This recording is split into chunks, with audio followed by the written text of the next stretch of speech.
Lundi et mardi, j'ai tenu avec la ministre des Solidarités et de la Santé, ainsi qu'avec le haut-commissaire, un cycle de rencontres avec les partenaires sociaux sur la mise en œuvre du système universel de retraite. Je souhaitais, alors que nous arrivons au terme de la consultation engagée par le haut-commissaire sur la définition du futur système universel de retraite, faire le point avec les organisations syndicales et patronales et leur permettre d'exprimer et d'entendre aussi les arguments que nous voulons échanger.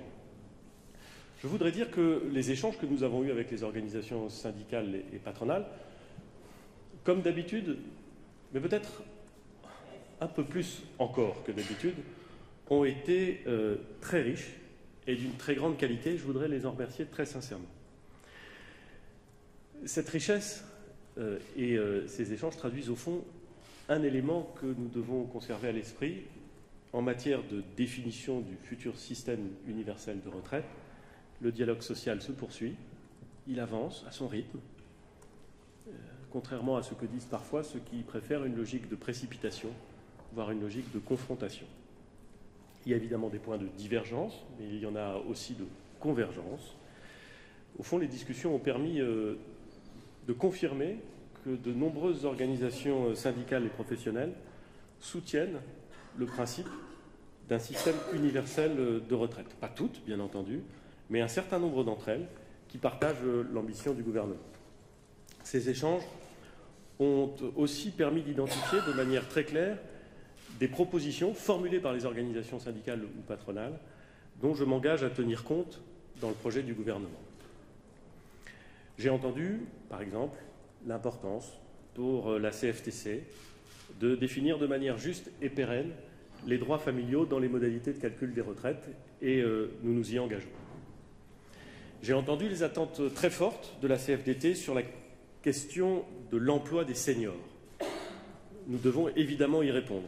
J'ai pris à cet égard bonne note de la volonté des représentants des employeurs. Le MEDEF et la CPME ont été très explicites sur ce point, de trouver des solutions. Et j'attends beaucoup des conclusions du rapport que j'ai demandé à Madame Bellon sur ce sujet. J'entends également les attentes de la CFDT s'agissant de la pénibilité.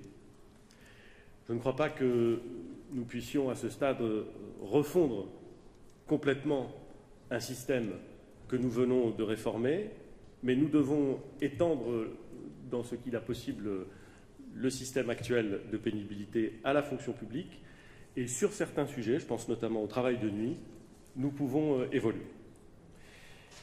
J'ai bien noté aussi la proposition qui vise à rendre possible, pour ceux qui le souhaitent, et uniquement pour ceux qui le souhaitent, la poursuite d'une activité après la liquidation de leur retraite, tout en continuant à acquérir des droits. Nous l'avons évoqué avec plusieurs organisations syndicales et patronales. Au fond, il s'agit de casser le caractère binaire qui existe aujourd'hui entre activité et retraite. Un jour on travaille, le lendemain on ne travaille plus.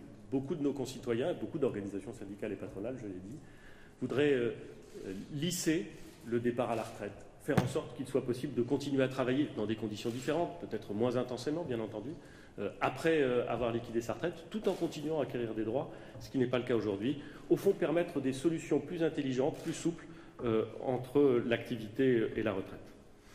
J'ai parfaitement entendu les préoccupations de l'UNSA, notamment concernant certains secteurs de la fonction publique, et je me suis engagé à inscrire dans la loi les garanties que nous accorderons aux enseignants, par exemple.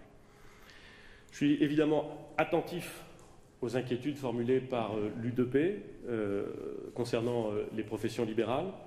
Des propositions sont sur la table, nous continuerons à y travailler.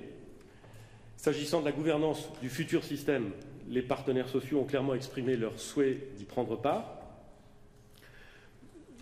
Et les questions restent ouvertes. Et j'ai indiqué aux partenaires sociaux que nous avions encore du temps pour en discuter. Le Parlement, et c'est bien légitime, en sera un acteur majeur de cette future gouvernance.